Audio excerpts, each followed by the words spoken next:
Hi, everybody. This is Congressman Mike Levin. Thank you so much for joining us once again for our latest town hall on the coronavirus. And whether you're watching us on Facebook or Twitter or YouTube on our website, I'm very grateful that you've spent part of your afternoon here today with us. As always, we've got some great guests. We'll get to all of your questions, and hopefully it'll be a lot of information that'll be useful to you in the days and the weeks ahead. I am very grateful to our amazing staff who helped put this together. Thank you to our wonderful team, both in Washington, D.C. And in the district, as well as our great video conferencing team for making this possible and for doing it so well. I'd also like to thank our two amazing guests. We've got San Diego County Supervisor Nathan Fletcher, who will be providing us an update in just a few minutes on all the things happening within the county of San Diego, and he's just doing a great job helping to lead the way as San Diego County really has flattened the curve, and as we take next steps to try to get things back to normal as quickly as we can. And of course, once again, joined by our friend, Dr. Karl Steinberg.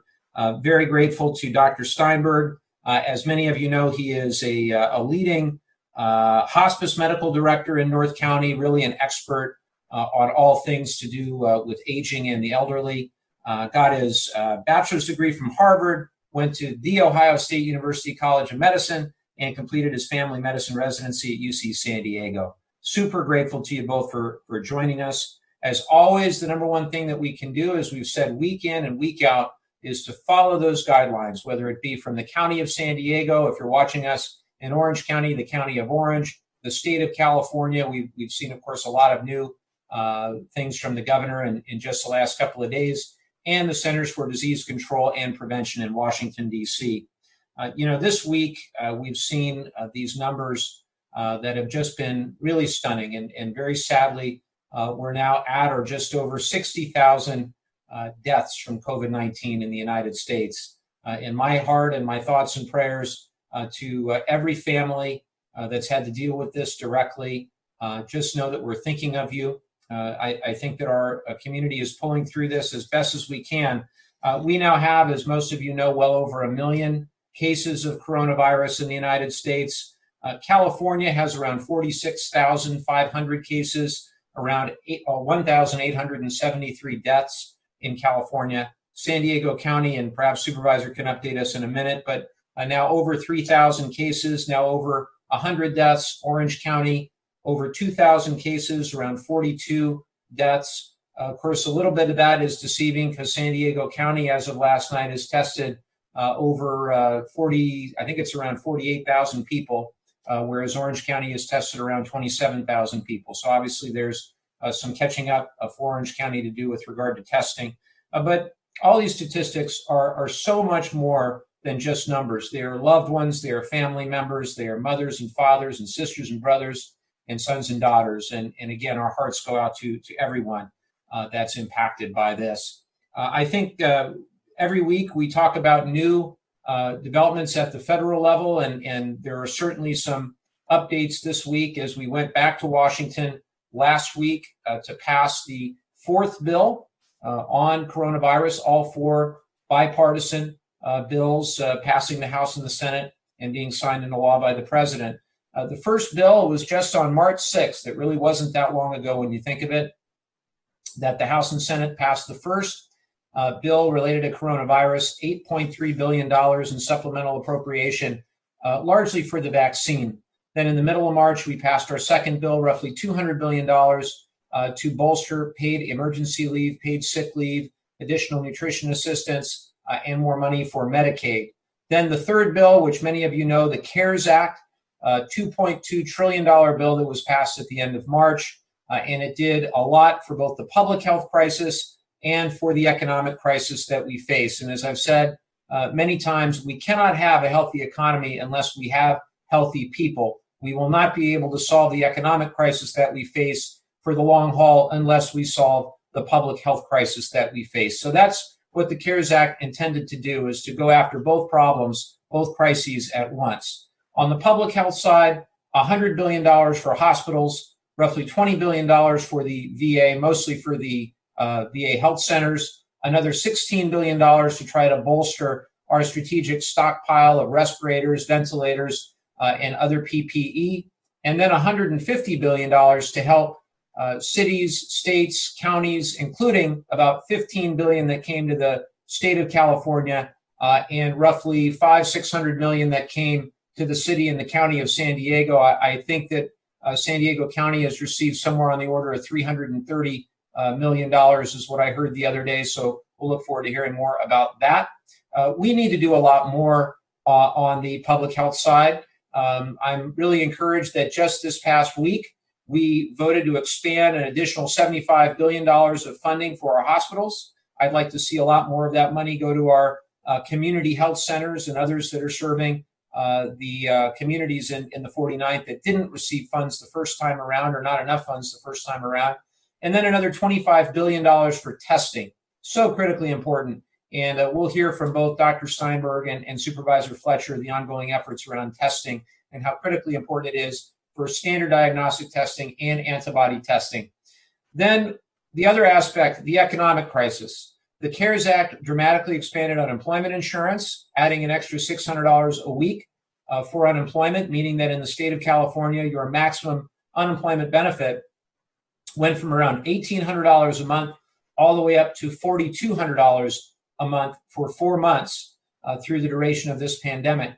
In addition, 1099 independent contractors and gig economy workers, as of yesterday, were now available for what's called the PUA, Pandemic Unemployment Assistance Program, being administered by the state EDD. And they created an entirely new computer system, is our understanding, to be able to administer that program. And the checks and the payments for that went out starting yesterday. So we're encouraged by that. And then finally, direct cash payments of up to $1,200 for people making less than $75,000 a year, $500 per dependents. Around 80 million of those direct payments went out the first week. A huge number went out last week as well. If you haven't received a payment and you think that you are entitled to one, please let our office know. We'd be happy to walk you through to help you sign up for that direct deposit with the IRS if you haven't done so. It's quicker if you sign up with the IRS to get the money transferred electronically as opposed to waiting for a paper check to come in the mailbox. What we did last week, we added more funding for what's known as the PPP. That's the last big program I'd like to talk about. Paycheck Protection Program to help our small businesses, to be administered by the SBA and the Treasury Department in coordination with the existing network of over 3,500 small business lenders throughout the United States. Our initial tranche of funds into the PPP, $350 billion. That money was gone within less than a week. And we know that there were problems, frankly, with the rollout of that at SBA, at the Treasury Department. And some of the stories that I have seen of companies and not picking on anybody, but when you read stories about Ruth's Chris Steakhouse or the LA Lakers or Potbelly Sandwiches or Shake Shack getting tens of millions of dollars, that's clearly not what we intended. And so I'm encouraged that a lot of those companies are sending that money back. I would like to see more of that, frankly. What we did with the second tranche of funds, which we passed this past week, another $320 billion, is we specifically set aside $60 billion for small lenders, medium-sized lenders, community banks, credit unions, to ensure that the mom and pop businesses, not the bigger, to the extent there are bigger small businesses, we want to make sure that those true mom and pop businesses are the ones that are getting the bulk of these funds on a go-forward basis. So what do we do next? There's already discussion of CARES 2, the sequel to CARES 1. We're going to need a major push for more money for state and local government, and not just for direct COVID-related expenses as they are currently defined, but I am listening to all of our mayors, all of our council members throughout our district, and we're going to need more money for them to be able to recover the revenue that has been lost by virtue of COVID. They also are going to need help. The cities in our district, as you probably know, are less than 500,000 people. CARES 1 said cities of over 500,000 people would get direct assistance. We need to do better than that. And I've co-sponsored legislation to open a fund specifically for smaller cities. So the Vistas and the Oceansides, the Encinitas, the San Clemente, they can get money as well. Moreover, we're going to need to do a lot more for our hospitals and our frontline medical professionals. I'd like to see them receive hazard pay. I'd like to see a lot more done with education and K through 12 and higher ed. They received $31 billion in the CARES Act, the first CARES Act. I'd like to see more in the second CARES Act. I'd like to see more around nutrition assistance and SNAP, more for our veterans, particularly for things like veteran employment. I chair the subcommittee dealing with the GI Bill and dealing with transition assistance, so I'd like to see more resources in that regard. I'd like to see funding to make sure that the United States Postal Service remains solvent, and I'd like to see national vote by mail during this pandemic. So there's a whole lot more that we can discuss. I'm very, very grateful for all the work that I'm doing on a bipartisan basis with my colleagues to try to move this next bill across the finish line. The last thing I will say is that we've seen the fairly alarming numbers of domestic violence and related incidents go up. I want to encourage everybody, if you're in need of help or you know anyone that's in need of help, you can call or text the National Domestic Violence Hotline. The number is 1-800-799-SAFE. You can text or call that number, 1-800-799-SAFE. And I'd encourage everybody to take a look at the resource guide that we put together. It's available on our website at mikelevin.house.gov. Has a lot of information about everything from that small business program to the direct cash assistance. I'm grateful to my staff for putting that together. So with that, I will turn it over to somebody who is a friend, who is a great leader in our community, who I watch every day as he provides updates from the county and really is just doing this with a great deal of thoughtfulness, figuring out how we get back to normal as quickly as we can, and really has done a great deal to help us flatten the curve. And that's Supervisor Nathan Fletcher. Nathan, take it away. Thank you, Congressman Levin. And I want to thank you in particular for your efforts around the CARES Act and being particularly responsive to the needs of San Diego County. Every time since you've been in office, we've ever had any federal issue, you've just been a call or a text away in terms of willing to be responsive, whether it's to help the county or to help a city or to help anyone in need. And that's what we need in our federal legislators is proactive and open. And so I want to thank you and your office. You have a wonderful staff and team. And when we have good federal partners, it helps everything that we're all trying to do. And so I'm very, very grateful to you, sir, and to your entire office. And Dr. Steinberg, your reputation procedure, you are well respected and known. And so it's a pleasure to be on a call with you. I'll give you a quick update. I think the good news for the broader public, there's two things that are good news. One, we generally only encounter a global pandemic of this scale and scope about once every 100 years. And so hopefully, knock on wood, we can get through this and really reinforce and build up our commitment to public health, our commitment to preparedness, our commitment to equity, a commitment to a lot of the things that are surfacing as we deal with this situation. But the second thing that is encouraging is, and I can speak more to the San Diego County portion of what's happened, that's what I'm involved in daily, is that the efforts that we have taken have been very successful. At the outset of this pandemic, we were staring down models and projections at one, I remember in a meeting with hospital CEOs where there was a model that predicted that if we didn't see significant changes in what we do each day, we could look at 300,000 San Diegans that would need a hospital room at the same time, and the reality that we only had 4,000 rooms. When you looked at models around flattening, doubling every 3 days or 6 days, we did exponentially better than that, sometimes getting up to 24 and 25 days. A new study out from UCSD predicted that absent the things we've done around stay-at-home and physical distancing, there would have been at this point about 13,000 San Diegans who would have lost their life, which is dramatically different than the just over 100 who did. The challenge that we have as we move forward is charting a way out of this with the basic understanding that the reason our hospital system integrity remains solid, and the reason that we have not seen the significant number of deaths, the reason we have not seen an overwhelming of our ICU and ventilator capacity is because of the actions that we've taken. And an analogy that I steal from a great Supreme Court Justice Ruth Bader Ginsburg in a famous Voting Rights Act case is it's like standing in a rainstorm under an umbrella and saying, well, I'm not getting wet, so I don't need the umbrella. But the reason you're not getting wet is because of the umbrella. And the reason the conditions on the ground are good today is because of the actions we've taken.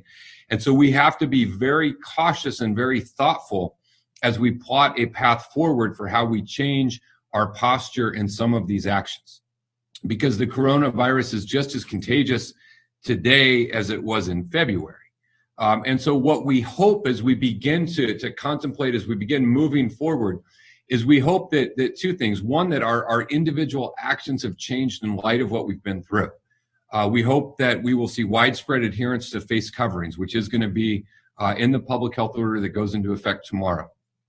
We know that face coverings have a significantly positive impact in reducing the probability that you, if you are positive, will spread it to someone else, because it does significantly reduce, not completely, significantly reduces droplet transmission. I describe a face covering much like we would describe sunscreen. Putting sunscreen on does not make the sun go away, and it does not mean it is not possible for you to get a sunburn, but it is a mitigating factor. It is a preventive factor. It lowers the risk. It increases the probability that you can get through there. And so that is something. Ideas around physical distancing. The acceptance that until such time as we have a vaccine or a therapeutic treatment, we are unlikely to return to mass gatherings. And so how do we begin to exist in this new normal? And that is a new normal that will allow us to begin to open up the sector of jobs that can be open, a new normal that will allow us to continue to see less restrictions around parks and beaches and outdoor activities, a new normal that hopefully will allow our kids at some point when appropriate to get back into school, even though it may look differently than it has in the past. And then how do we mitigate our way through, contain our way through coronavirus in that new normal until such time, again, as we either have a vaccine and or a very effective therapeutic treatment. And so as we move forward into that, we like to talk about turning a dial. Some people have said it's not a light switch that goes on or off, it's more of a dimmer. Imagine it like a dial. We take a step, we monitor the impact. If the impact is okay, we take another step. But we do it slowly, we do it thoughtfully, we do it based on science, we do it based on data.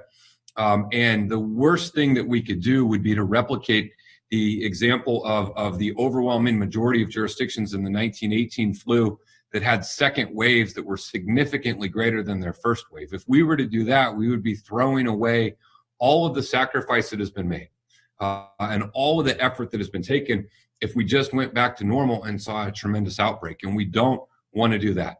We also don't want to see examples like we've seen in Singapore already. We would rather be more like North Korea than we would like Singapore in terms of having a spike after a period of substantial progress. And so we want to make sure as we go through, what we've done is we've bought ourselves time. We bought ourselves time to build up our testing capacity, to build up our personal protective equipment, to build up our ventilator inventory. We bought ourselves time for us to begin to adapt in a new way and to come out of this with a strategy around containment.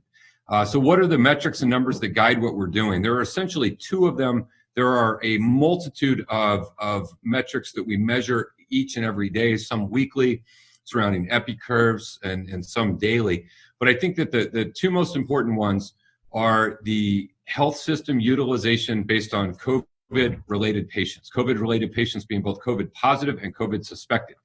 What is the day-to-day hospital census for those? And ICUs, although we look at it separately, is a subset of total hospitalization.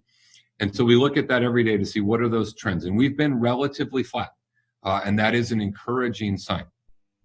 Then we layer on top of that how many people non-COVID are in the hospital, and then what is the delta between those totals and total health system capacity. And so that is what guides us every day, the attempt to maintain the integrity of our healthcare system and not have it overwhelmed. The second thing that guides us every day is the number of positive tests as a percentage of total tests. Because, and this is really important, the number of positive tests each day is not as instructive at this phase that we are in than the percentage of positive tests. Each county has different, as was mentioned. I think San Diego County has been fortunate to do about twice as much testing as Orange County. And so it would be natural that our positives would be higher than theirs because we're more aware of them. We also see daily disparities in the number of tests. So for example, yesterday we reported 2,545 tests. The day before was 823. And so you can't compare the day-to-day totals. You got to look at it as a percentage. And we do a chart each day with that, and we have a rolling average. We're averaging about 6.7% is the kind of rolling 14-day average. We would like to see that continue to trend down. I believe as we do more testing, it will naturally trend down because there's a little testing bias to people who tend to be sicker and more hospitalized in the early days of an outbreak in a pandemic. But we continue to ascribe to that. So those are the things that we're going to monitor and watch moving forward. Those are some of the gating criteria to be able to move forward. Those are also some of the things that will be indicators, particularly as we get to a percentage of occupancy in our healthcare system, that indicate maybe we have to stop, slow down, maybe reimpose some things that we are doing. Along with all of the efforts around protecting the vulnerable, we are exerting tremendous effort for our skilled nursing and assisted living facilities, getting into those facilities with strike teams, making sure that we're monitoring, we're testing, we're tracking. We've done a considerable amount of work around the homeless community and population, really protecting vulnerable populations and vulnerable communities. And that is certainly one of the governor's thresholds that we have to be able to do. The last point that I would make is just a point of clarity, because we get a lot of questions about, when will things change or be lifted. The county public health department is basically issued the orders around parks and beaches. There is some latitude for local jurisdictions. I do believe in localism. I don't believe that every city has exactly the same scenario, and so there is some latitude with broad countywide perspectives around those issues, and we are working diligently to move through those in a thoughtful and methodical way, understanding there is no perfect way to confront a global pandemic. There is no perfect way. There's no step that addresses every concern or every issue. There's nothing that gets done exactly right, but we are trying to move forward slowly and thoughtfully and continue those efforts. The issue around jobs and the economy at present is a statewide order. The governor's issued a statewide executive order where he has outlined what are essential businesses. Yesterday, the governor outlined his various steps of how we will move into, or stages, I guess. Right now we're in stage 1. Stage 2 would be a loosening of essential businesses, particularly around manufacturing and retail and some other things. Then he has stage 3, and then stage 4 would be the end of this. Right now, that is at the discretion of the governor and the state. He could move us as a state into a new stage, which would allow counties to open up more businesses, or he could at some point just allow counties to make the determination on their own. But right now, that is a statewide determination. And the last thing I'll say in closing, and then we'll carry on here, and I do look forward to sticking around for questions, is we are asking a tremendous amount of folks. We are asking incredibly difficult things, both around staying at home, around not having the normal access that we all love and enjoy to our beaches and our parks and our outdoor opportunities. It's having a tremendous impact on the economy. It's having an impact on folks' mental health and spiritual health and physical health and all of those types of things. But it has been done out of a desire to save lives. It's been done out of a desire to protect our way of life, to protect one another. And so the sacrifices that have been made have been worth it when you look at what would have happened had we not done it. And this in no way diminishes the sacrifice that everyone has made and the difficulty that we face. But the simple reality is you can't have a thriving economy if you're in the midst of dealing with a global pandemic. And so we would have had tremendous economic impacts with the interconnected nature of our economy and what was happening regardless. And so I want to say a special thank you to the people of San Diego and both Orange County, because we have, as a state, as counties, as regions, we have significantly flattened the curve. We have avoided the really awful conditions that we saw play out in New York and Detroit and Italy and China. And we always have to remind ourselves that coronavirus is just as contagious in those locations as it is here. The difference is we acted early. The difference is we had a community that came together. To Congressman Levin's point, regardless of your party, regardless of your affiliation, we came together and we did it out of a desire to protect one another. Now we have to hold fast. We are not a inherently patient people. And that is often a very redeeming virtue. But we have to exercise a little bit of patience and caution here, because we don't want to throw away all of that sacrifice by racing out of this in the wrong way. We got to do it thoughtfully. We got to do it based on the metrics that I outlined. We got to do it based on the science in front of us. And then we will begin the process of rebuilding in a smooth way, in a productive way. And we've been through a lot as a people, and we will get through this as well. So again, I want to thank Congressman Levin and his team and everything they've been doing, and in particular, everyone out there listening. I know that it's been difficult. I know you got your kids at home. Mike and I were talking about our challenges of, parents trying to teach and work and everything we're doing. And, we're both fortunate to be in essential jobs where we're still working. But for those individuals that are out there that have lost your job, you put economic anxiety on top of everything else. We know that it's real, and we know that it's pronounced, and we're going to keep doing everything we can to get every service available, but also to try and navigate us through this in the best possible way. And so we appreciate everyone's patience and support as we've gone through it. Well, thank you, Supervisor, for that outstanding update. And, I would say that we're engaged in homeschooling, but that would imply that I'm an educator. It's more distance learning, making sure that the educator is on the other side of that computer screen is so vitally important for all of us now.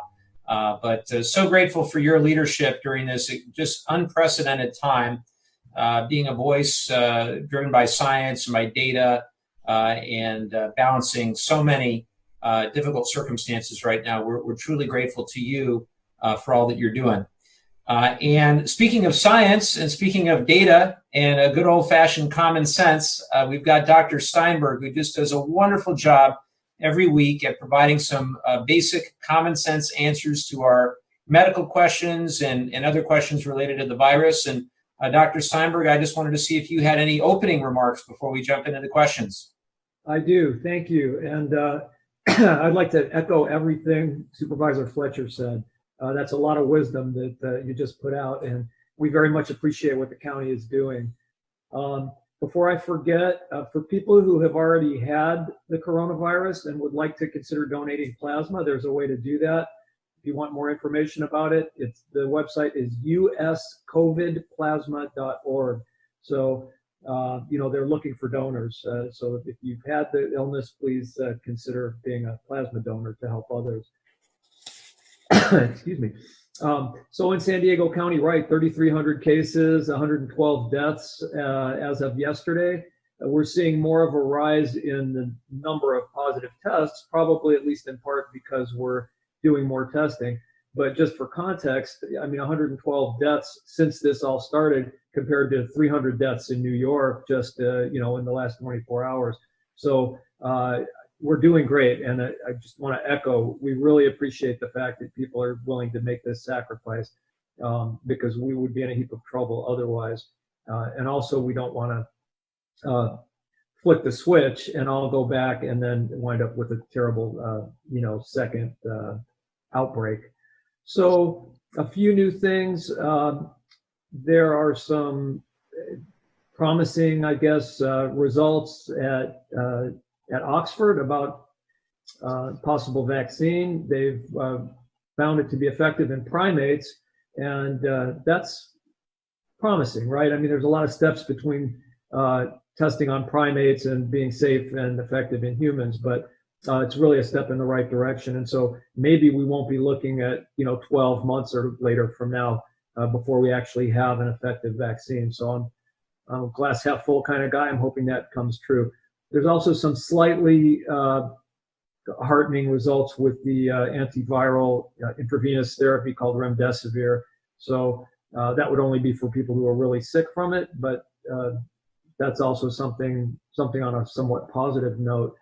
On a not so positive note, the studies out in New York show that people who develop severe respiratory failure to the point of needing to be intubated and put on mechanical ventilation do very poorly. They really have dismal outcomes. And we're learning more about, perhaps not having such a low threshold for putting a tube down and basically not treating the numbers, because people can have low oxygen saturation levels and yet still look okay. Maybe we don't just put the tube down because they've got a low oxygen number. And the numbers are especially bad in the geriatric population. So people 65 and up, in the several thousand patients who were studied in New York, there was a 97% mortality rate. So that certainly gives us pause, those of us that are getting up in years, as to whether we would even want to be put on a ventilator. It almost borders on a medically futile treatment. Luckily, we're not running out of ventilators. So if you want to go on a ventilator in San Diego County, you can do it. But anyway, I'm just putting that out there. Finally, and I almost hate to dignify it by discussing it, but you may have seen a couple of urgent care doctors from Bakersfield spewing out some really inaccurate data, I guess, about the nature, the severity, the incidence of this viral disease. It's been roundly criticized by, actual emergency room doctors. I think, it had sort of a political and probably a financial, the underpinnings of why they would do this. But just want to echo what the American College of Emergency Physicians and other, accredited organizations, reputable organizations have said, is that it was complete nonsense. So if you don't mind me saying it that way. And that's it. I really want to thank everybody. We've really been fortunate here in North County. And, healthcare workers, especially, I'm a nursing home doctor, so our nursing home staff, God bless them, they don't make great money. They're putting themselves in harm's way every day, and they are really, they're heroes. And anything you can do to express your appreciation, I think they could use it right about now. And that's about it. Thanks. I am with you 1,000%, Dr. Steinberg. I think we need to have hazard pay for those on the front lines of this as part of the next CARES Act, and we're going to be advocating for that alongside the other priorities we mentioned. We've got a bunch of questions. We'll get to as many as we can, and we'll start with Christina in Dana Point. And she asked a question that I think we can she's in Dana Point. It applies equally to San Diego County as well as Orange County, Supervisor. She asked, my questions are, when will the economy reopen? Also, when will beach parking, etc., be reopened? So given that she's in Dana Point, I know that the Orange County Board of Supervisors are going to make some of those decisions for the county parking lots. I know the state will make decisions with regard to the state beaches and the state facilities. And with regard to the municipal ones, of course, then the cities will. But Supervisor, you want to spend just a second talking about beaches and beach parking, et cetera? Yeah, we, as it relates to the beaches, the real concern or problem is the overcrowding that you get. What we're trying to avoid is not inherently you getting in the water and swimming or surfing or kayaking. As a surfer myself, I can tell you, you shouldn't be within 6 feet of someone else surfing. That's not a good thing. You don't want to be that close to folks. So the real concern was the overcrowding that we saw on the front end of this, where there was just no real ability to limit or control the crowds. And the crowd is what gets the mass gathering, which is what makes it more likely to spread this. And so in the county of San Diego, we closed all access to the water, which was a very painful thing to do as someone who's a surfer, who scuba dives, snorkels, swims, takes my kids there almost every weekend. But it was done, again, out of a desire to protect public health. What we did in San Diego County is work with our coastal cities on a coordinated plan. I think a few of them forgot they were a part of that coordinated plan and gave their sign off. But nonetheless, we worked on a plan at their request to open up access to the ocean, provided that they could ensure physical distancing on the beach. And we did it with some limitations, and the limitations were very hard. One of the limitations was having the parking lots remain closed. I really hate that because it's a tremendous equity issue in terms of who can access the beach. And I'm a firm believer in our Coastal Act. The beach belongs to the people of the state of California. But unfortunately, we had to take one step in order to be able to take a second step, a third step, and hopefully a fourth step. And so what we did in San Diego County was we left the parking lots closed. We said you can go to the beach, you can walk or run across the beach for exercise and recreation. You can get in the water to swim, to kayak, to snorkel, to paddleboard, and then you get out. And the reason that we did that in phase one is, as I think Orange County experienced, when you allow people to sit or lay on the beach, one, you get exponentially more people who go. When it's just kind of go and run and walk or get in the water, fewer people do that. There's more people that would like to go lay on the beach or read a book, and so you get less people. The second thing is people tend to stay a lot longer if you have the option to sit or lay. And so we wanted to, again, control the crowds. And I will say that we started this on Monday morning. I was out there Monday morning with two of our kids. We got in the water, we surfed a little bit, we got out, and we left. And it has not been perfect, but it's been generally pretty good. And so that tells us, okay, that was a positive step forward. Now we are considering, as an additional step, the recreational boating. The challenge on recreational boating, and it's no one at the county hates boating, I promise you that. The challenge is it's really hard to physically distance on a boat. It's also really hard to ensure that that's just a household unit on a boat. And so we weren't comfortable including it in the first phase, but we certainly are contemplating it in the second phase in terms of moving forward. But the beaches are a challenging thing because we congregate together in large groups at the beaches. We do that when the weather's warm. We do that in particular when folks are out of school. They don't, that's the place they go. When some folks may not be working, it's a place they go. And so we have to figure out how we can make that available in a way that doesn't trigger huge crowds, huge spreads. And then the worst thing would be if we had to shut it all back down because we saw a spike. And so it's a challenging thing. And again, there's no perfect way through this. You got to do it in small incremental steps.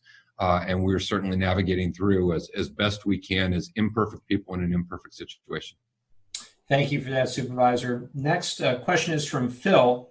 Phil asks, when will I be able to have a test to determine if I have or have had the virus? And perhaps we'll start with Dr. Steinberg, talk about testing generally, and then perhaps the supervisor can talk about testing in San Diego. That sound good? Dr. Steinberg, you want to start? Sure. I mean, that's a really long answer to this question, but I guess the simple answer is there are basically two different kinds of tests. One is done based on a swab to see if there's actually viral RNA present in your secretions, wherever they're taking it from, whether it be saliva or your throat or from the back of your nose. That tells you if you have virus particles in your body at that time. It doesn't 100% correlate with live virus, but that's the test that we're usually talking about. Those tests are available, but they're not available to everybody. You can't just go in and say, hey, I want to see if I have the coronavirus at this point. We're hoping that there's going to be a lot more test availability soon. Certainly for people coming into nursing homes, we'd like to be able to test them as often as every day, to help protect our residents, but that's a long way off. The other kind of testing to see if you have had it, those are antibody tests. And there are a couple of different types of antibody tests. And with most viral illnesses, if you've got the antibody to it, the IgG antibody, it means you're immune. You've seen the virus, you've been exposed to it, you've gotten over it, now you've got antibodies to it. It's not 100% clear that will be the case with this coronavirus, but I think most people are thinking that it will confer some immunity. Those tests are already available. They can be ordered through reference labs, and that might be something, if you're interested, check with your physician about it. One thing I'm sure Supervisor Fletcher will mention this, but I'm very happy to see that the county is offering nursing home personnel, people who work in nursing homes, widespread swab testing, and that's very much appreciated. And Supervisor, when we spoke recently, we talked about the goal of I think you said 152 tests per 100,000 per day. You want to speak to that and what that looks like? Well, so we're setting, I call it our floor. Our floor in terms of what we want to have every day is so if some guidance, there was a Harvard study, the governor mentioned this number of 152 per 100,000 is what folks should be doing every day as a kind of minimum number as you move into some reopening phases. And we want to get there now, even if it's before we're in a position to reopen. And so if you did the math on that, I think it's 5,186. I just rounded up to 5,200 because it's easier to say. We want to get that going every single day. And San Diego has been in the top of all counties in California in terms of percentage of a number of tests per resident. But we're not satisfied with where we are. We're not satisfied with how many we've done. We think that we need to do more. We need to do more faster, and we need to be more responsive. Now, the challenge with the testing, and I'm only going to talk about the PCR testing. Dr. Steinberg did a good job of walking you through the serology or antibody testing, which is coming, which serves a different purpose. But the PCR testing, the challenge is that it's just not as simple. It's not a pregnancy test. It's not something you blow your nose into or spit and it turns blue or pink and you know you got it or you don't have it. It is a much more involved test. And so you have to have the device, the machine that will actually run the test. But I equate it to a printer. You could have a printer that would have the capacity to print 10,000 sheets of stuff a day, but you got to have the toner, you got to have the paper, you got to have the power. There's a lot of components. And so one of the challenges we run into when it comes to testing is you have to have the person who can do the swab of the nose. And that person has to be a medical provider. And they have to have the personal protective equipment because that is an aerosolizing experience of a potential positive COVID patient. And so you got to have the person, you got to have the equipment, you have to have the swabs. The entire world are all trying to acquire the same number of limited things. Then you have to be able to transport it. You have to have the reagents. I mean, there are a number of components. And if any one of those components along the process of completing a single test is missing, you cannot do that test. And so we have a testing task force that is working aggressively every day to identify gaps in the testing process. The other thing is because in America, we don't have a universal healthcare system that is interconnected. We have a multitude of different entities that do testing. So the county public health lab, we do some testing. We rely a lot on our healthcare system. Our hospital systems and clinics do their own testing. You have commercial labs that do their own testing. And so getting that coordinated and organized and filling the gaps is something that we're working tirelessly on. And then recognizing that literally the entire world is all trying to get the same limited number of components in order to make this a reality presents a challenge. Now, the second thing, once you address that issue, then you have to determine the prioritization of who should get tested. And that has primarily been, at least initially, individuals very sick who show up at a hospital. We've asked folks who are symptomatic, stay home, isolate. If you don't need to go to the hospital, don't go, assume you're positive. We anticipate beginning to change that posture where we can get folks tested. I believe that if you have a test and it tells you you're positive, your behavior will be different than if you were assuming you're positive. We're looking at what we do around close contacts. We don't necessarily want you to go to a hospital if you think you're positive. That's the role of drive-through testing, but you still need a medical doctor to order your test, which is also a bottleneck. Our medical doctors can be very busy these days. And then, as Dr. Steinberg mentioned, we're trying to think about how do we proactively use the testing capacity that we have. So one initiative that we've launched has been going into skilled nursing facilities, assisted living, any of these congregate care settings where a lot of people live together. And we want to proactively test not only the residents, but we want to test the staff so that we can quickly identify a positive. We can isolate them, isolation being a kind of requirement on a public health order. And then we can test their close contacts, their family and their friends. We're doing a similar thing at the convention center with the unsheltered and the homeless, testing every staff, every person who's there, and then really trying to address some inequities in testing. We know that there are testing bias. If you have access to a doctor, if you have good health care, if you know your doctor, you're more likely to get tested than someone who is uninsured or underinsured. You're less likely if you're in a lower income community, disadvantaged communities, less access to healthcare, less healthcare facilities, less relationships. And so we're trying to augment our testing. We're doing a lot of work in the south part of the county. We're doing a lot of work with our community clinics. We're doing a lot of work in different areas, and then making sure people that are most vulnerable. And so we're working out those prioritizations, but those are just going to be a prioritization of, work through this. And then if you have additional capacity left, then you could test anyone who you wanted. And so getting that and then getting all of the partners on one page that's what we're going to move forward as a region is a part of this testing, tracing, and treatment. This T3 is what we call it, which is a cornerstone of our ability to not only come out of this, but a cornerstone to our ongoing daily work until such time as we have a vaccine or a therapeutic treatment.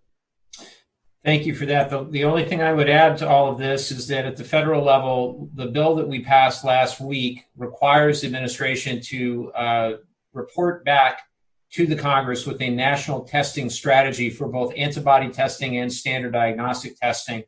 And in hearing the concerns of so many state and local leaders around the supply chain, and specifically things like swabs and reagents, it's clear to me that we need a coordinated, comprehensive strategy from the supply chain perspective. So we just wrote a letter to HHS Secretary Azar and Vice President Pence just yesterday, requesting more detail, and that the strategy that they develop needs to be up to the challenge. What we've heard time and again, whether it be from Dr. Fauci or from others like Scott Gottlieb, who was President Trump's FDA administrator, we need significantly more testing than we have today, the standard diagnostic testing, on the order of magnitude of 500,000 or more per day, as opposed to the roughly 200,000 per day. And while it's correct that the United States, in terms of the raw number of tests, has tested more, it's also true that as a per capita percentage, the number of tests we've done per capita does not rank us at the top or even near the top among the industrialized world. As an example, South Korea and the United States both saw the first domestic case of COVID-19 on the same day. South Korea engaged in a dramatically accelerated testing strategy and a centralized supply chain strategy.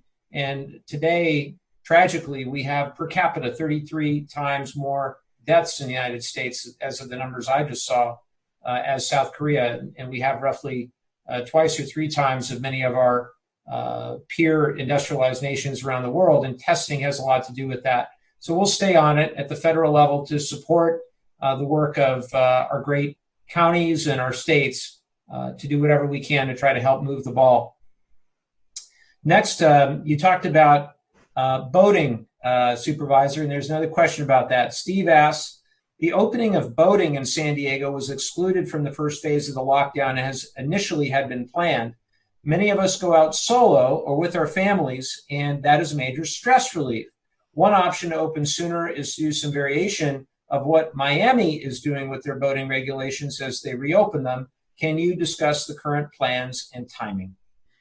Well, we're working on boating, and again, it's not that any of us are unsympathetic to that. It's just, as I mentioned earlier, it's kind of impossible as you're trying to gradually move in to address every issue and every concern. The concern around boating, as I mentioned, was that is, I'm sure you are a responsible individual and you will only go out with your household. I don't know that we can assume that would be the case with everyone. We also didn't want to have an overcrowding around boat ramps and people kind of loading them in at a point. And so there was a number of factors that went into that. But the biggest overriding factor was that we wanted to take a modest step. We wanted to see how it went. We took a modest step with the beaches.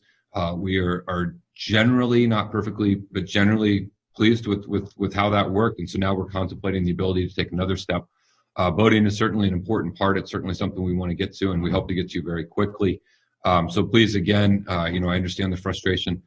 Just stay patient with us a little bit. The biggest mistake we could make would be to do too much, too fast all at once, and then have to roll back and shut everything down. So just hang in there with us a little bit longer.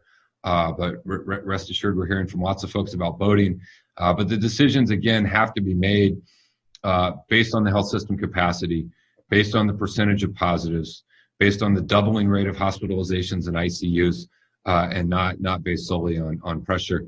And then there's just no way in a society as complex as ours, whether you're talking about what's essential or not essential in business, or whether you're talking about what recreation things can be open or not, there's just no simple way to do it across the board evenly. So we're doing the best we can. We're going to try and get to boating as soon as possible, and just hang in there a little bit longer. Matt, a small business owner in Oceanside, asked, how do you feel about helping veteran-owned small businesses? Well, obviously, I have a great deal of interest in this, both because I represent a district with some of the most amazing veterans in the United States. Along with that, I chair the subcommittee in the House Veterans Affairs Committee responsible for veterans' economic opportunity, which includes everything from education to employment. And it's very, very important to me that in this next tranche of funds, this next bill that we're writing, the CARES Act Part 2, that we focus on veteran-owned businesses and that we put as many veterans back to work as possible. I was just on the phone yesterday with VA Secretary Wilkie and Dr. Stone and Dr. Lawrence, who run the VHA and the VBA, respectively, and they've all agreed that they want to work with me, and I want to work with them and my colleagues on both sides of the aisle to ensure that as we think about the veteran unemployment rate, which was down around 3.5%, we know that number is going to go sky high as a result of COVID, just as we've seen the general unemployment rate.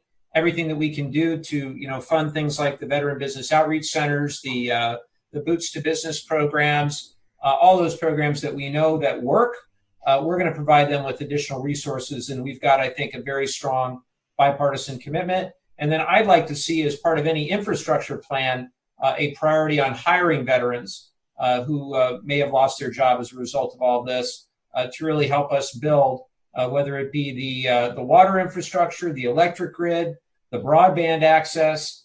And I know all those things are things that are well suited for the veteran community. And while I'm at it, I also thank Supervisor Fletcher for his service in the Marine Corps. On top of everything else, we thank you for that. Paul in San Diego asks, tax revenues in San Diego, or says tax revenues in San Diego are drastically down. Business tax revenue stream losses in California will be felt for many years to come. How are you planning on making up that shortfall? Well, that's a challenge. It was 12 years ago, I was in the California legislature, and the day I was sworn in as a member of the assembly, we had a $42 billion deficit on a $100 billion total budget, which meant we were 42% in deficit. And the challenge that governments have whenever we have an economic recession and slowdown is our revenues go down. Now, if you've been in the private sector, it's been a number of years in the business world, when your revenues go down, your expenses tend to go down as well, minus your fixed costs, but your variable costs go down. When you're in government, you have the opposite problem. As your revenues go down from the economy tanking, your expenses go up because the need for your services increase.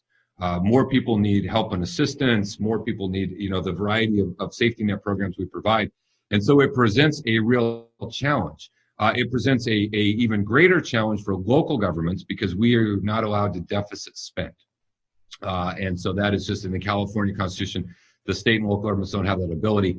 And so what we end up doing is partially relying on our friends at the federal government for help and assistance. And I know that we are working closely with the congressional delegation on help and assistance. And a lot of the programs the county runs and administers are federal programs that flow through us. And so we're going to be grateful, and we're going to continue to push because we know that when we hit a recession, and that's what we're in, and that's what we will be in for some time. And I don't anticipate a V-type recovery coming out of this because we can't come out of it fully until we have a globally available vaccine. I encounter a period of a slow and steady rebuild, but we also know that there's disproportionate impacts. We know that we have some folks are hit much harder because of what's going on. And so we're going to navigate through the best we can. We're going to do everything we can locally to meet the need. We're going to do everything we can working with the state of California to meet the need for San Diegans. And we're going to do everything we can working with our federal partners to meet the need. But we are going to be in for a difficult economic recovery. And we're going to have to kind of hunker down and know that this is going to be a difficult period. We will get through it. We will help one another. We will ensure that basic needs are met. But it is going to be a challenging time.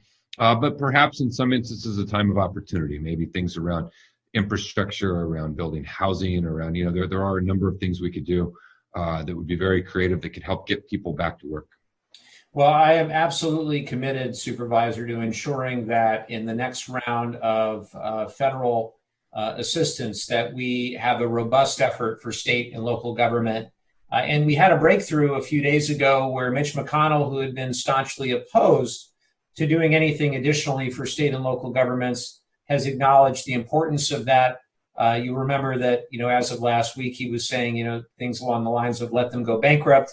But fortunately has moved on from that rhetoric. And now I think we're able to have a good bipartisan, bicameral discussion around how we best help. As I mentioned before, some basic principles on that. One, cities less than 500,000 ought to be able to directly access pandemic relief funds. And two is to the extent that cities have incurred expenses that are directly related to COVID, those should still be covered. But revenue recovery as well for those things that nonetheless are related to COVID, perhaps not as directly so, but we know in a community like San Diego and in North County where so much of our revenues are depending on tourism. And just the same I was just talking to the mayor of Dana Point a couple of days ago, it's so tourism dependent that the dramatic losses to the city coffers as a result of COVID, I think we've got to just be realistic that we've got a real challenge on our hands. And it's police, it's fire, it's first responders, it's the people that we desperately need, our teachers. When you think of it, we've got to do all we can to help those on the front lines. There's no better way than to help our state and local governments. I'm going to go to a medical question for Dr. Steinberg. Matt asks, why aren't quality face masks available in local stores, and when will they be available, doctor? Because clearly, I'm sure you've got an answer. Gosh, I'm not sure that's really a medical question, but it's got my. That's a good one today. That's my cousin Cristina Covarrubias has made a couple hundred of these, so we're giving them out to nursing homes and so on. Yeah, I really don't have a good answer. I think they've stepped up production of masks worldwide, and I think they're becoming more available. You can buy them online now. There's a little bit of price gouging going on, but you can probably order them on Amazon at this point and get them, in a couple of days. I don't know. Maybe Supervisor Fletcher, maybe you know some more about the supply chain than I do. Getting masks. Well, the challenge with masks, we've been really clear for folks we're talking face coverings is what we're advising. If you can get your hand on an N95 respirator, we would really love to put that in the hands of a healthcare provider. They need them. We all want them. And I think we will get to a point where there will be enough available. But just your common face covering, we walked through yesterday. If you go on the county's social media sites, you can see our briefing from yesterday. We brought in some of our medical experts and actually shared some of the science and studies behind face coverings, some of the research that has been done around droplet transmission, and even a homemade bandana or scarf provides significant protection. And what we're generally protecting on in face coverings is you spreading it to someone else, and you may be positive and you don't know. But we do know that there is asymptomatic transmission. It does provide some protection from you getting it from someone else, particularly if they're wearing a mask. But the challenge around PPE, again, is that the entire world is trying to get something that is in limited supply, and something that I know I think our federal folks are certainly interested in is, we have requirements around domestic production for things like shipbuilding because it's vital to our national interest. And I know many folks, and I suspect Congressman Levin is in this category of folks who are interested in how do we ensure domestic production of vital medical supplies. So that when it comes time to ramp up ventilators, we have existing domestic production of these types of things.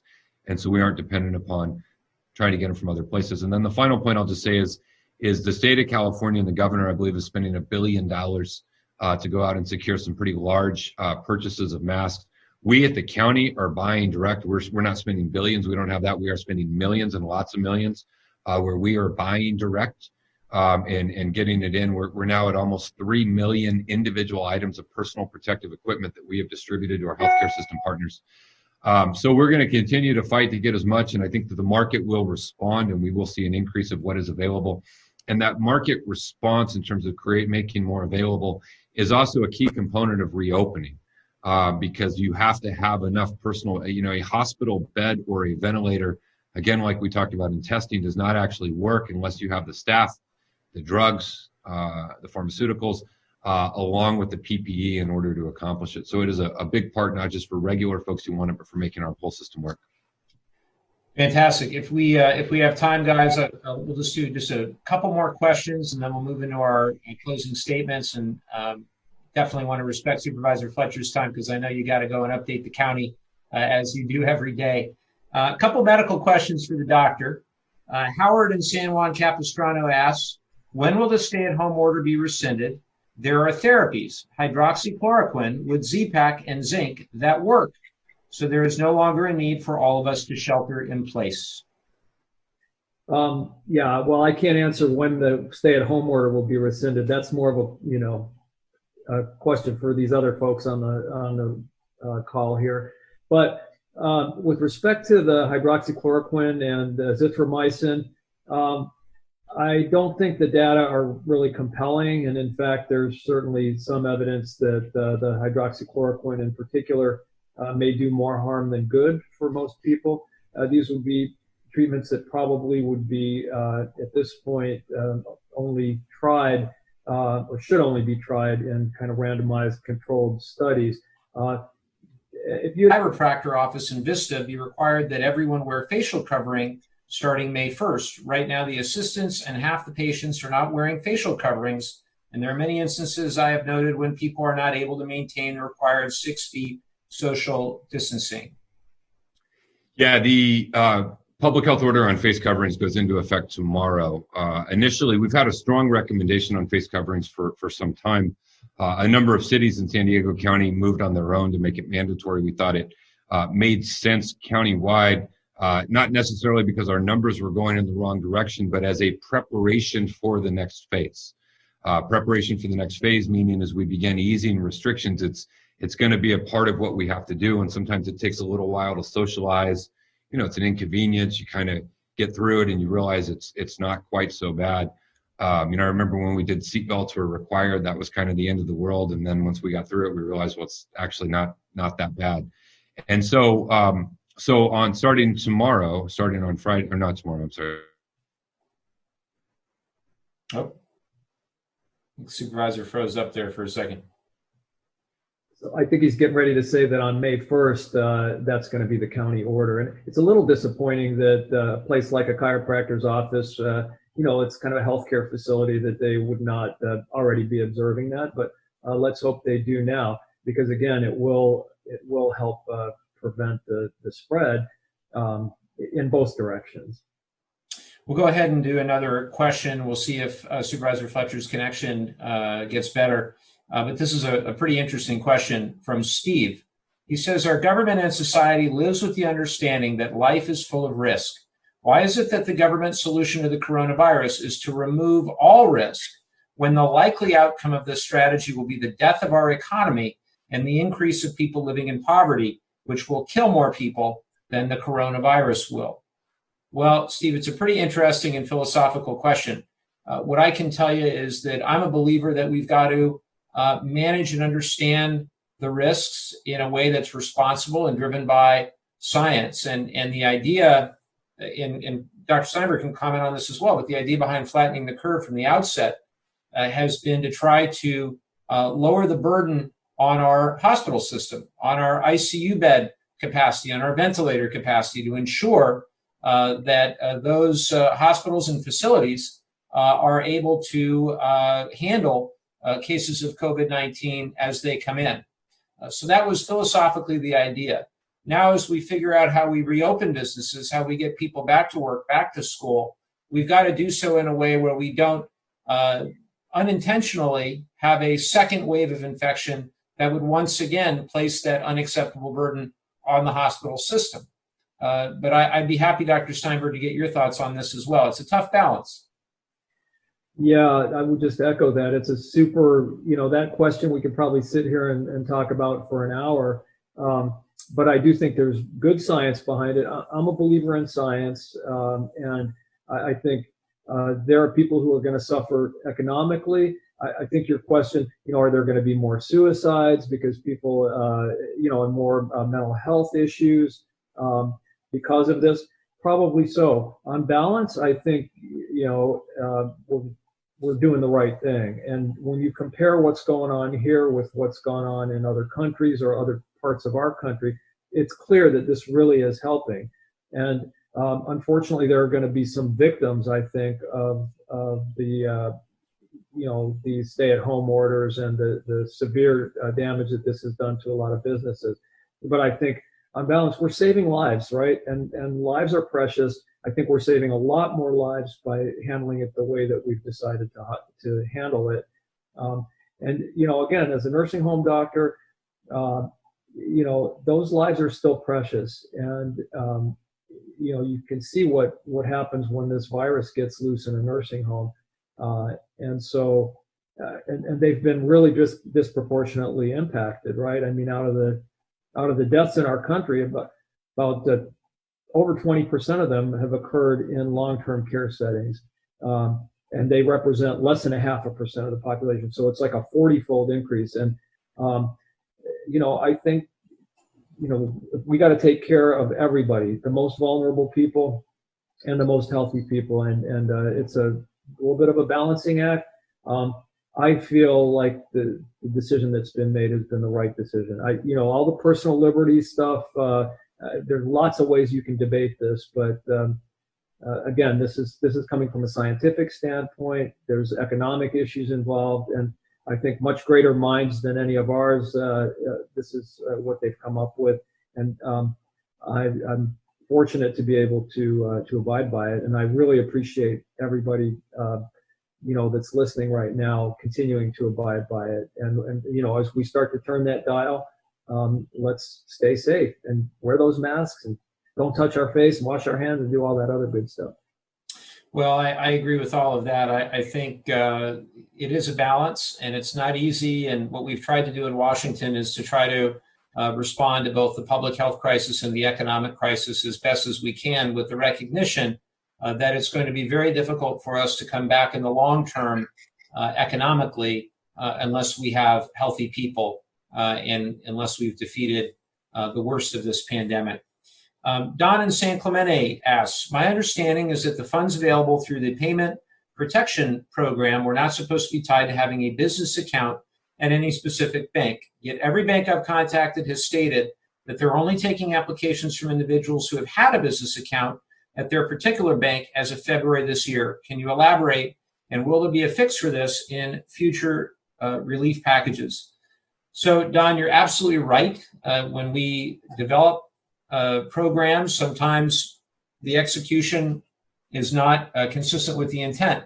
And the intent of the Paycheck Protection Program, as it was developed on a bipartisan, bicameral basis, was that the truly mom and pop businesses would be able to go to a community lender or to a big bank, to any of the 3,500 plus banking institutions that had a relationship with the SBA, to be able to recoup 8 weeks worth of payroll, overhead, utilities, and the rest.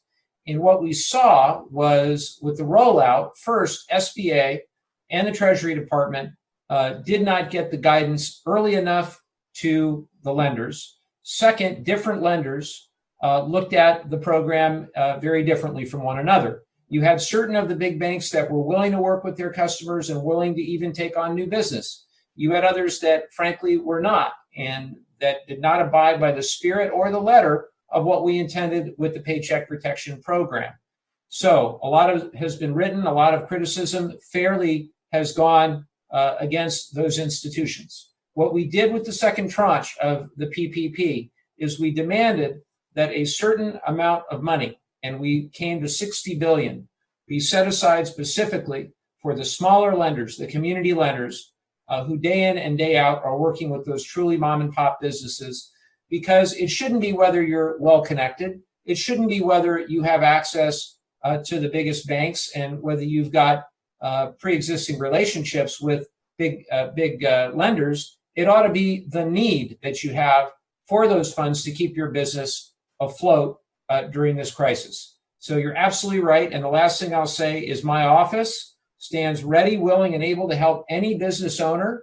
And if we can't help, we can help you work with the local SBDC, and they can try to help. We have had success in, you might have a lender that is unwilling to work with a business, and we've redirected them to another smaller lender where they've had other success. So call us. You can go to our website, mikelevin.house.gov. We'll do our best to try to help. And that doesn't just go for the small business lending. That goes for any of the programs that we've been discussing, whether it be the direct cash payments, or whether it be the expanded unemployment insurance, let us know if you have any questions, and we'll be happy to assist.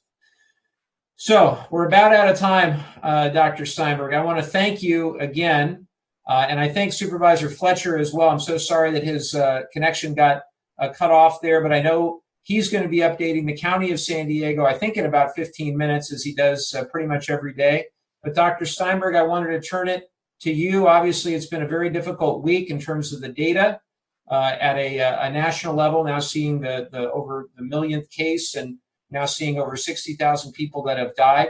However, locally, of course, we've still, I think, been given reason to be pretty optimistic about where we stand. So any closing comments for our viewing and listening audience, Doctor? Oh, and you're still on mute. Thank you. That's the new catchphrase of the day, by the way. You're still on. I feel like once a meeting, somebody. Yeah, well, at least my internet didn't completely go out. That's it. Time. Yeah.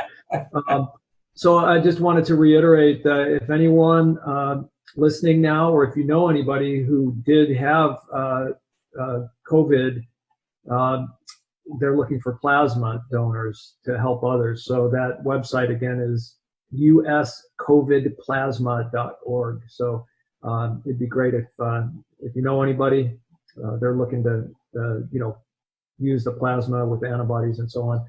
Outside of that, I think we covered a lot. I do feel like we're doing well in our county, and like to keep it that way. We're all anxious to get back to business as usual. It's going to be a long time before it's really business as usual, but hospitals are going to start getting back to doing some elective surgeries here coming up pretty soon, and I'm sure we're going to see gradual incremental opening of businesses. And as long as we continue to try to maintain our safety and follow the guidelines, I think we're going to be okay. Just thank everybody for continuing to do that. This is not easy, and we're nowhere near finished with it. So thanks for your willingness to do the right thing in order to protect others, including the vulnerable population I look after in our nursing homes and residential care facilities. And thanks to all the first responders, thanks to all the direct healthcare workers that are really our heroes. And that's about it. Well, truly grateful to you, Dr. Steinberg, for your continued good work and for agreeing to join us once again. I want to thank everybody who watched and listened to this at home. I know there were just a ton of questions that we didn't get to. We'll do our best for those that didn't have their questions answered to put them in the queue for next week. We're going to continue to do these throughout the month of May and really until we determine that things are more back to normal. We really have prided ourselves on doing a whole bunch of town halls and community coffees, and it's been really tough to not be able to do those. I miss getting into our communities and being able to see you all face to face. This has had to substitute for that in so many different ways, but I am very grateful to everybody who has taken the time to tune in. I had thought that this time next week I was going to be in Washington, D.C., doing this from D.C., and I stand ready, willing, and able to go to D.C. To vote on our next bill or to do committee business, whatever the case may be, and we'll be standing by to see when that happens. I do also have a great deal of respect for our House attending physician, Admiral Monahan, who informed us yesterday that the House of Representatives still needed to take additional safety measures to get the House ready. And really, when you think of the House of Representatives in the Capitol, it really is like the town square of American politics. And so many people and police officers and others go into making it just go day in and day out, not to mention all the amazing staff that we all have. And we want to make sure that we do that as safely as possible. We have started to get the committees going again. Just yesterday, we met with the House Veterans Affairs Committee in a Zoom meeting. It was really the first bipartisan meeting that we've had in my committees. But I hope we're going to have a whole lot more of those. And our work continues day in and day out for the American people, for the residents of our communities. And it's a truly great honor to get to serve and to, again, be surrounded by so many extraordinary leaders in our community who are doing just a great job dealing with the crisis as it unfolds. And my hat's off, as Dr. Steinberg said, to all those on the front lines of this, particularly our medical professionals doing such a tremendous service, putting their own health and safety at risk for the health and safety of others. So until we see you next week, I want to thank again my team, our great Chief Kara Van Stralen, our District Director Francine Busby, our Communications Director, all those at both the district level and the DC level who make this work, and our terrific video conferencing team. Again, my thanks to Supervisor Nathan Fletcher, to Dr. Karl Steinberg, and to all of you for watching. We'll see you next week.